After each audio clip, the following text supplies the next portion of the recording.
तुम्ही या चॅनलवर नवीन असाल तर सबस्क्राइब करा, तसेच लाईक आणि शेअर नक्की करा। काल आपण बघितलं की कोकणामध्ये गाडा पाहायला मिळाला। कसं बघता आजही अशा पद्धतीचं गाडा नाही बघतोय म्हणजे व्हायला तर नाही पाहिजे। कुठल्या सरकारला वाटतं की भानगडी व्हाव्यात, परंतु जे काय घडलेलं आहे ते बरोबर नाही असं सगळ्यांचं म्हणणं आहे। परंतु का घडलं, काय कशामुळे घडलं त्याची पण चौकशी होणं गरजेचं आहे, कारण सभा घेणं किंवा काय हा प्रत्येकाला अधिकार आहे।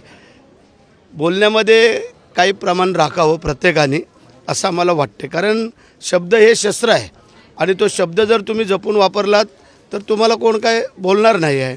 ज्यावेळेला तुम्ही एखाद्याच्या अंगावरती जाल किंवा अंगामासावरून जर शिव्या द्याल तर समोरचा पण त्याच पद्धतीने उत्तर देईल ना, कारण आपण जर बोललो कोणाला जर आरे नाही केलं तर दुसरा कार्य का करेल।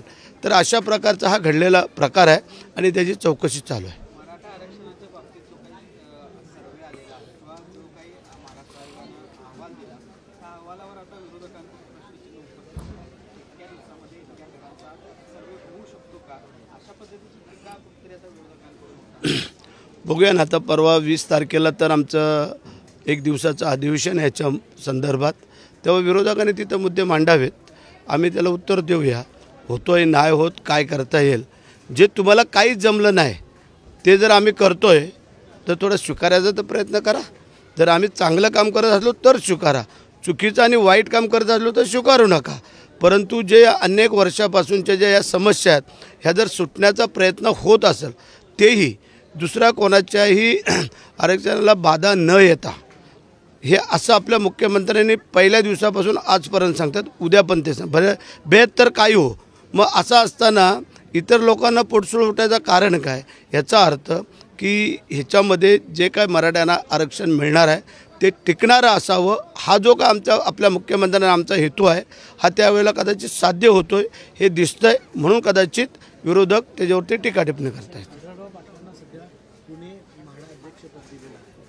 आढळराव पाटलांची इच्छा आहे लोकसभा निवडणूक लढवायची, ही जागा अजितदादा पवारांकडे जाणार आहे, काही ॲडजस्टमेंट आहे का? आजच काय ते आम्ही सांगू शकत नाही आहे।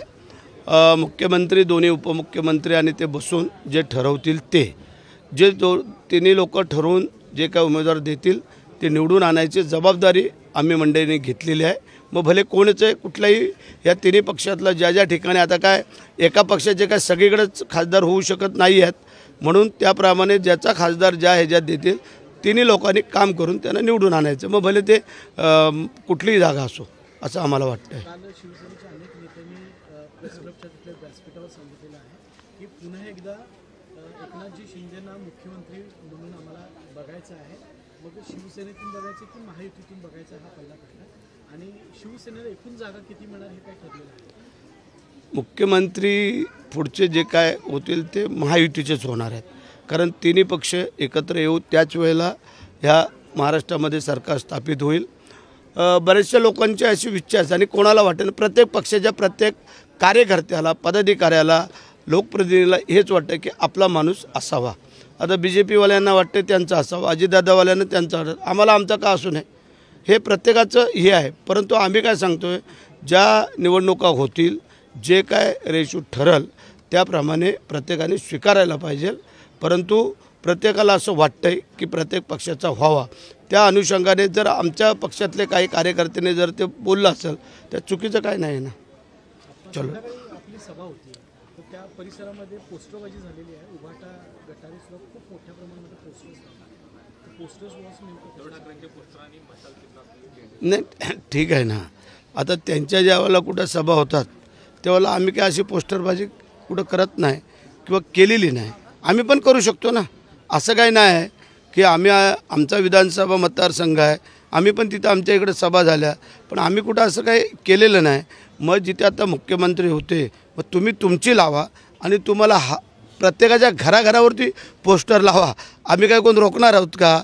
पण आता मुख्यमंत्र्यांची आणि ती सभा होते ती जरा मोठी होते, त्याला कुठेतरी थोडंसं दृष्टी लागावी असा त्यांचा उद्देश असू शकतो, परंतु मुख्यमंत्री एकनाथ शिंदे साहेबांचं जे चालणं आहे, बोलणं आहे, वागणं आहे, हे उबाटावाले रोखू शकत नाही आहेत.